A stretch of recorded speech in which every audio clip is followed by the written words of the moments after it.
Hello दोस्तों, मैं नाजिम हुसैन आज फिर आपके लिए लेकर आया हूँ एक और नया वीडियो। दोस्तों, आज का मेरा पेंट 3D के ऊपर है। इसमें मैं आज आपको पेंट 3D के कुछ बेसिक चीज़ें बताऊँगा, ख़ास तौर से 3D रोटेशन। क्योंकि हम कोई भी चीज़ तैयार करते हैं दोस्तों, जब तक हमारा 3D रोटेशन नहीं होता हमारे ऑब्जेक्ट का 3D हमें नज़र नहीं आता।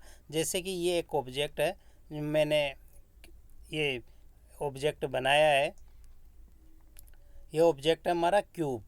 देखिए, ये 2D शेप होती है, ये 2D शेप हमारी कहलाती है, ये कहलाता है रेक्टेंगल।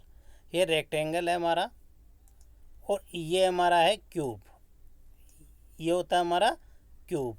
अब इसमें और इन दोनों में क्या डिफरेंस है कि ये हमारा 2D है, यानी हम इसको रोटेट करेंगे तो ये सिर्फ रोटेट होता है हमारा सिर्फ एक ही एंगल पर। ये देखिए, हम इसको सिर्फ एक ही एंगल पर रोटेट कर सकते हैं। ये देखिए, हमने इसको रोटेट किया है सिर्फ एक ही एंगल पर, जो कि हमारा होता है जेड एक्सिस होता है। लेकिन हमारा जो 3D ऑब्जेक्ट होता है, इसको रोटेट करने के लिए हमें 3 एक्सिस प्राप्त होते हैं। वो होता है एक्स, वाई और जेड। एक्स, जो जेड एक्सिस होता है वो तो सेम 2D की तरह ही होता है, लेकिन इसके अलावा एक्स और वाई एक्सिस भी होता है। जो एक्स एक्सिस होता है, हमें 3D ऑब्जेक्ट को डायरेक्टली इस तरह से रोटेट करने के यूज़ में आता है। ये देखिए, आप ऑब्जेक्ट को रोटेट कर रहे होंगे। ये देखिए, ये पूरा 360 डिग्री तक इस एक्स एक्सिस पर रोटेट हो जाता है। दूसरा होता है हमारा ये वाला वाई एक्सिस। तो ये देखिए, ये वाई एक्सिस को मैं इस तरह से रोटेट कर देता हूँ। ये देखिए, तो ये एक हमारा 3D ऑब्जेक्ट हो गया। 3D और 2D में जो मेन डिफरेंस होता है वो एक्सिस का होता है। 3D में तीनों एक्सिस होते हैं, एक्स, वाई, जेड, और 2D में रोटेट के लिए सिर्फ हमें जेड एक्सिस ही प्राप्त होता है। अब इसको जब तक हम थोड़ा सा रोटेशन देते हैं तो हमें हमारा 3D एंगल नज़र आ जाता है। ये देखिए, ये हमारा एक क्यूब तैयार है। ये देखिए, ये हमारा एक क्यूब तैयार है। हम इसमें चाहें जो भी स्टिकर्स अप्लाई कर सकते हैं या ब्रश अप्लाई कर सकते हैं। ये देखिए, एक बार मैं इसमें कोई ये स्टिकर्स अप्लाई करता हूँ। ये देखिए, मैंने स्टिकर लिया है और यहाँ पे आके क्लिक कर दिया है। तो आप यहाँ पे ये देखिए, हम आप इस स्टिकर को भी अप्लाई करेंगे ना, तो आप ये पूरे तीनों तरफ, ये देखिए, ये इस वाले एंगल पे और टॉप के ऊपर भी है। ये मैंने ओके कर दिया। अब आप इसको रोटेट करके देखना चाहें तो ये देख सकते हैं। ये देखिए, ये टॉप से, ये साइड से, ये इधर के व्यू से, और ये इधर के व्यू से। ये देखिए, ये तो हमारा हुआ 3D रोटेशन।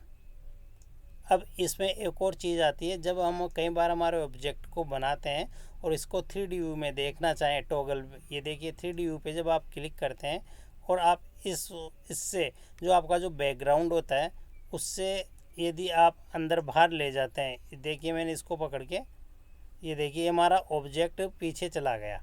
अब मैं इसको नॉर्मल करूँगा तो मैं हमारा ऑब्जेक्ट दिखाई नहीं देगा, लेकिन मैं जब उस एक्सिस से इसको बाहर लूँगा, यानी जो हमारा ये होता है, ये जेड एक्सिस होता है। ये देखिए 3D व्यू के अंदर, और मैं इस ऑब्जेक्ट को बाहर लेके आ रहा हूँ। ये देखिए, मेरा ये ऑब्जेक्ट बाहर आ गया है। अब मैं इसको रोटेट करता हूँ तो ये देखिए, तो ये हमारा 3D रोटेशन हुआ। पहली चीज़ मैंने आपको बताई 2D और 3D ऑब्जेक्ट में जो डिफरेंस होता है रोटेशन का, क्योंकि 3D ऑब्जेक्ट की ओरिजिनलिटी हमें इसके रोटेशन पे ही दिखाई देती है, वरना ये तो एक 2D ऑब्जेक्ट बन के रह जाएगा। अब दूसरी चीज़ जो मैं आपको इसमें बताने वाला हूँ, वो बताने वाला हूँ, मैं इसको डिलीट कर देता हूँ। पहले ये नॉर्मल, ये 3D बना देता हूँ। ये नॉर्मल एक ऑब्जेक्ट बना दिया मैंने। ये देखिए, ये मैंने एक नॉर्मल ऑब्जेक्ट बना दिया। अब इसमें दूसरी जो चीज़ बता रहा हूँ वो बता रहा हूँ, आप इसके कलर को एडिट कर सकते हैं। जब आप इसके कलर को एडिट करते हैं, ये देखें, लेकिन इसमें जो कलर जो डाला जाता है वह भी अलग अलग तरह का होता है, यानी सेम कलर आपको अलग अलग व्यू में दिखाई देगा। एक बार मैं इसमें बाहर की तरफ ब्रश कलर से एक ब्लैक कलर डाल देता हूँ। ये देखिए मैंने बैकग्राउंड पे ब्लैक ब्लैक कलर दे दिया। अब मैंने ये 3D रोज ये मैंने मेरा 3D ऑब्जेक्ट पकड़ लिया। अब यहाँ पे जब मैं एडिट कलर करता हूँ, ये मैंने एक ऑब्जेक्ट दूसरा बना लेता हूँ, ये देखिए, और इस पे ये मेरा एक गोल्डन कलर है, ये देखिए। ये है भी एक मैट, ये है मैट कलर, यानी 3D के अंदर भी ये मैट कलर है। मैं इसको छोटा कर लेता हूँ, एक और 3D ऑब्जेक्ट बनाता हूँ मैं, या इसी को कॉपी पेस्ट भी मैं कर सकता हूँ। मैंने इसको कॉपी पेस्ट कर लेता हूँ मैं, ये एक और ऑब्जेक्ट बना लिया। लेकिन जो इसका कलर मैं रखूँगा दोस्तों, मैं यहाँ पे इसका कलर रख रहा हूँ, मैंने ये डिलीट किया है, और यहाँ पे ग्लोसी में कलर में मैं इसको तैयार करूँगा। ये देखिए मैंने एक ग्लोसी कलर में तैयार किया है इसको। वापस से एक और 3D ऑब्जेक्ट तैयार करूँगा, ये ड्यूल मेटल में तैयार करूँगा। ये देखिए ड्यूल मेटल में तैयार हो गया। वापस से मैं 3D ऑब्जेक्ट पे जाता हूँ, और अब के जो तैयार करूँगा पॉलिश्ड मेटल में। कलर वही है दोस्तों, लेकिन इसके जो कलर का जो प्रकार होता है, यानी कोई पॉलिश मेटल का होता है, आप नॉर्मल येलो कलर देखते हैं, गोल्डन कलर देखते हैं, एक स्टील रेलिंग का कलर देखते हैं, तो वो चीज़ है कि आपको बिल्कुल ओरिजिनलिटी आप क्या ऑब्जेक्ट 3D में तैयार कर रहे हैं। अब ये देखेंगे आप, ये देखिए, अब आप देखेंगे वो ऑब्जेक्ट एक पीछे की तरफ जा रहा है हमारी स्क्रीन के, हमें दिख नहीं रहा है। तो वो भी मैंने आपको बताया है कि किस तरह से हम हमारे ऑब्जेक्ट को बाहर की तरफ ला सकते हैं। तो ये देखिए अभी मेरा ये ऑब्जेक्ट है, और मैं इसको 3D पे जाता हूँ और इस ऑब्जेक्ट को पहले बाहर लेके आता हूँ। ये देखिए हमारा ऑब्जेक्ट बाहर आ गया है। अब वापस से मैं नॉर्मल व्यू पे आ गया। अब ये देखिए आपके चारों ऑब्जेक्ट, और मैं इसको छोटा कर लेता हूँ, तो ये बिल्कुल ओरिजिनलिटी लगे, यानी आप कोई चीज़ ड्रॉ कर रहे हैं तो उसका प्रकार कैसा होना चाहिए। जैसे कि आप कप ड्रॉ कर रहे हैं, तो आप गोल्डन कप बनाना चाहते हैं, नॉर्मल कलर चाहते हैं, या क्या चाहते हैं, वो चीज़ डिपेंड करती है। अब हम इसमें जो फिल कर सकते हैं दोस्तों, जैसे कि ब्रश, जो कि मैंने सिर्फ एक ऑब्जेक्ट सेलेक्ट किया, मैंने इसमें इसमें कोई ये एक ऑब्जेक्ट सेलेक्ट किया है, ये मैंने ये वाला ऑब्जेक्ट सेलेक्ट कर लिया। ये देखिए मैं अभी सिंगल ऑब्जेक्ट को चारों तरफ से कैसे भी रोटेट कर सकता हूँ। इसको देखिए, इसको मैंने एक एंगल वाइज कैसे भी रोटेट कर सकता हूँ, क्योंकि मैंने यहाँ पे, अब ये देखेंगे, अब मैंने ये वाला ऑब्जेक्ट सेलेक्ट किया है। अब जब मैं इसमें यहाँ पे जाऊँगा स्टिकर्स में आप यहाँ पे जाएंगे तो ये सेकंड एक ऑप्शन है। पहला तो मैंने आपको बता ही दिया, हम स्टिकर्स में कोई सी भी चीज़ इसके अंदर एंटर कर सकते हैं। जैसे कि मैंने ये आइज़, ये देखिए एक आइज़ बनाई है मैं, ये देखिए ये आइज़ इसके किसी भी डबल एंगल पे आ गई। अब इसी तरह से मैं ऑब्जेक्ट को, यदि इसको बनाना चाहता हूँ कि ये पत्थर का बना हुआ है, तो मैं यहाँ पे ब्रश पे जाऊँगा, सॉरी स्टिकर्स पे जाऊँगा, और यहाँ पे ये सेकंड ऑप्शन है, और यहाँ से ये लूँगा, और ये देखिए इसके ऊपर क्लिक कर दूँगा। तो ये देखिए अब मैं इसको यहाँ से फिल कर दूँगा। तो दोस्तों इसको फिल करने के लिए आपका जो स्टिकर जितना बड़ा होगा साइज़ में, वो उतने ही ज़्यादा एंगल कवर करेगा। ये देखिए, ये देखिए अब मैं इसको एक बार अप्लाई कर देता हूँ। मैंने ये अप्लाई किया, अब मैं इसको रोटेट करूँगा, तो ये देखिए अब आप कहेंगे इधर की तरफ तो आया ही नहीं, तो आप इधर की तरफ वापस से उस स्टिकर्स को अप्लाई कर सकते हैं। ये देखिए ये मैंने अप्लाई कर दिया, स्टिकर का साइड बढ़ा दिया। आप अपना खुद का भी स्टिकर इसमें बना सकते हैं। ये देखिए अब जैसे कि मुझे स्टेयर बनानी है, मान लीजिए मुझे स्टेयर बनानी है, तो मैंने ये 3D ऑब्जेक्ट लिया, मैं 3D ऑब्जेक्ट ले लेता हूँ। यहाँ से स्टेयर बनाने के लिए मैंने ये स्टेयर ली। अब मैं, ये मेरी गोल्डन की स्टेयर है, अभी ये गोल्डन की स्टेयर, ये देखिए। और मैं इस पर 2 सिलेंडर भी डाल देता हूँ बना के। ये बारीक से मैंने सिलेंडर डाल दिए 2, ये कॉपी और ये पेस्ट। अब मैं एक बार इन तीनों को क्या कर दूंगा, ये देखिए ये बिल्कुल इक्वल है। अब मैं इसको 3D एंगल दे देता हूँ थोड़ा सा, ये देखिए। और मैंने इसको कर दिया है ग्रुप करने के बाद मैं इसको कॉपी पेस्ट करता हूँ। और ये देखिए ये पहली स्टेयर, फिर मैं इसको कॉपी किया और पेस्ट किया, सॉरी मैंने इसको कॉपी किया और पेस्ट किया।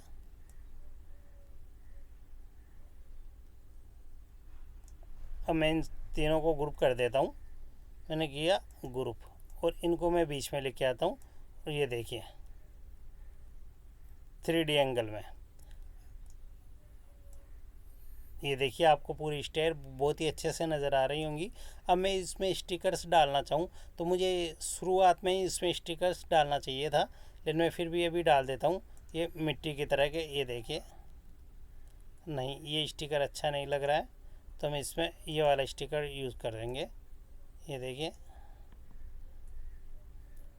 ये मैंने ये वाला स्टिकर्स यूज़ करता हूँ, यहाँ से ये क्लोन बनाता हूँ। ये देखिए यानी आपको चीज़ें समझ में आएंगी। ये यदि मैं पहले स्टिकर पे डाल देता तो मुझे इतने इनमें ये कोई इसका क्लोन स्टाम्प यूज़ करने की ज़रूरत नहीं होती।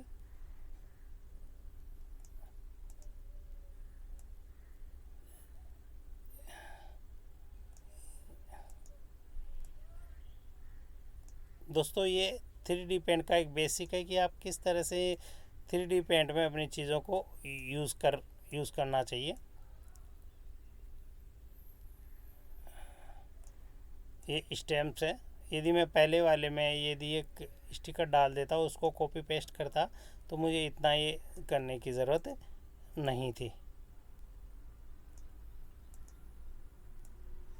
अब ये देखिए, अब मैंने इसको ओके कर दिया। अब मैं वापस से इसको रोटेट करता हूँ। ये देखिए पीछे की तरफ नहीं आई है अभी, क्योंकि हमने ये स्टिकर्स में जो स्टिकर डाला है वो आगे की तरफ डाला है। ये देखिए हमें थोड़ा सा एनलार्ज करके आपको ये देखिए ये किस तरह से, ये देखिए आपकी ये स्टेयर तैयार हो गई हैं। और मैं इसमें इफ़ेक्ट भी दे सकता हूँ, इससे कि क्या लुकिंग थोड़ी सी इनकी अच्छी आ जाएगी। ये देखिए स्टिकर्स की लुकिंग कितनी बेहतरीन तरीके से नज़र आ रही है। ये देखिए कैसे बहुत ही आसानी के साथ स्टेयर्स बन गई हैं। ये देखिए ये हुआ स्टिकर्स डालना, और 3D ऑब्जेक्ट में को हमने रोटेट किया है। ये देखो अभी पीछे की तरफ नहीं जा रही है, लेकिन मैं 3D व्यू में देख के, और इसको ये देखिए 3D व्यू में देखा मैंने, और ये स्टेयर्स को ये देखिए पीछे ले जाऊंगा एंगल पे। ये देखिए तो हमें सबसे पहले हमारे ऑब्जेक्ट को हमारे बैकग्राउंड से आगे रखना है 3D व्यू में जाके देख के, और उसके बाद जो भी हम कॉपी पेस्ट करें उसके पहले उसमें कलर या स्टिकर्स डाल देंगे तो हमें बहुत ही आसानी होगी। अब इसके बाद मैं आपको बता रहा हूँ, इसी के अंदर ये होता है हमारा कैनवास साइज़। जो कैनवास साइज़ होता है हमारा, ये जो ब्लैक एरिया है हम डायरेक्टली भी यहाँ से इसको देखिए छोटा बड़ा कर सकते हैं। ये देखिए आपके कैनवास साइज़ को भी, और इसमें आप कलर चेंज करने के लिए ब्रश पे जाएंगे, यहाँ पे नॉर्मल मैट लेके यहाँ से जो पेंट बकेट है इस पर क्लिक कर देंगे तो ये देखिए आप आराम से इसमें कोई सा भी कलर डायरेक्टली कैनवास का कर सकते हैं बिल्कुल। अब आता है आपका इसमें टेक्स्ट। जैसे कि पहले मैं कैनवास साइज चेंज कर लेता हूँ थोड़ा। ये देखिए आ पाता है। इसमें दो तरह के टेक्स्ट होते हैं दोस्तों, एक 2D टेक्स्ट होता है, एक 3D टेक्स्ट होता है। 2D टेक्स्ट में जैसे कि मैंने लिखा जयपुर, और मैंने फ़ॉन्ट ऐसा लेता हूँ थोड़ा सा मोटा सा, ताकि एक अच्छा सा लगे, बोल्ड। ओके दोस्तों, मैंने ये देखिए ये लिखा है, ये मेरा एक 2D टेक्स्ट हुआ। क्या हुआ? ये 2D टेक्स्ट हुआ। ये देखिए ये मेरा 2D टेक्स्ट है। अब मैं एक इसमें टेक्स्ट के अंदर 3D टेक्स्ट लिखता हूँ। ये देखिए एक 3D टेक्स्ट है, मैं क्लिक करता हूँ, वही मैं लिखता हूँ जयपुर, और इसका मैं वही फ़ॉन्ट चेंज कर देता हूँ। ये देखिए मैंने ये फ़ॉन्ट चेंज कर दिया, और इसका जो कलर है ये देखिए आप यहाँ से मैंने इसको वही ये डार्क रेड कलर दे दिया, लेकिन मैं इसको रोटेट भी कर सकता हूँ। ये देखिए मैंने इसको क्या किया, ये देखिए 3D टेक्स्ट को आपके सामने, ये देखिए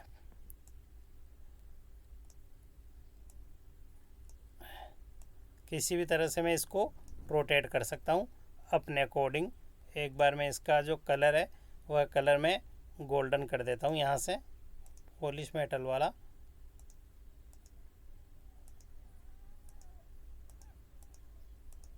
और बैकग्राउंड कलर को मैं वाइट कर देता हूँ।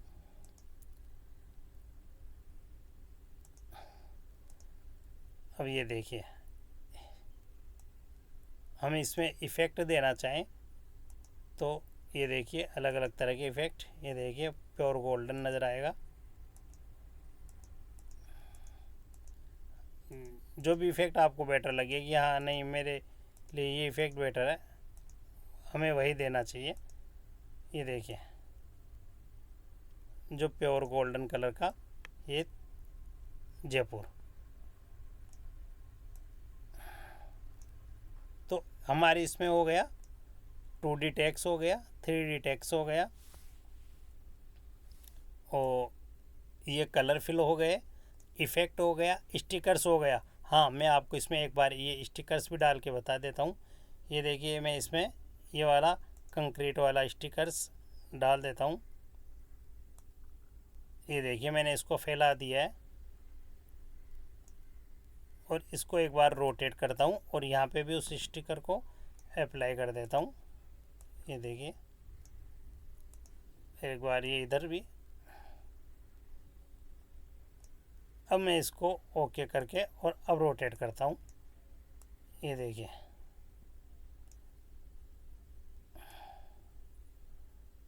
हमें चारों तरफ ये स्टिकर्स ऐड करने होंगे। ये देखिए अब मैं आगे की तरफ दूसरा स्टिकर ऐड कर देता हूँ। मैं आगे की तरफ ये वाला स्टिकर ऐड कर देता हूँ। ये देखिए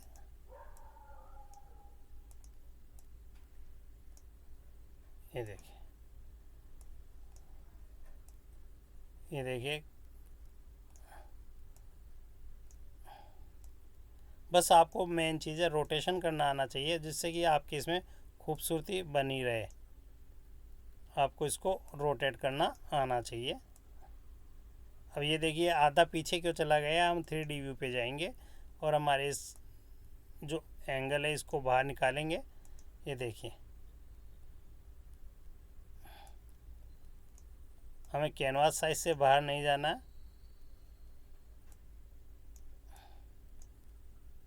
ये देखिए ये पूरा हमारा जयपुर आ रहा है, जो टेक्स्ट आ रहा है। तो मैंने आज आपको इसमें दोस्तों 3D शेप्स में मेन चीज़ें होती है रोटेशन। रोटेशन सबसे इम्पोर्टेंट होती है, और रोटेशन करने के बाद जो इसमें ओरिजिनल लुक देने के लिए आप अपना स्टिकर्स या ब्रश के अंदर जो ये कलर होते हैं matte, gloss, dual metal, polish metal, इनका उपयोग करना आपको आना चाहिए। और फिर 3D व्यू में ले जाके इसको आप आपके जो कैनवास है उससे आगे की तरफ ज़रूर ले आएँ। दोस्तों आपको मेरा वीडियो पसंद आया तो प्लीज़ इसको लाइक करें, सब्सक्राइब करें, कमेंट करें। आगे भी मैं आपके लिए और वीडियो लेके आता रहूँगा। ओके, अल्लाह हाफिज़।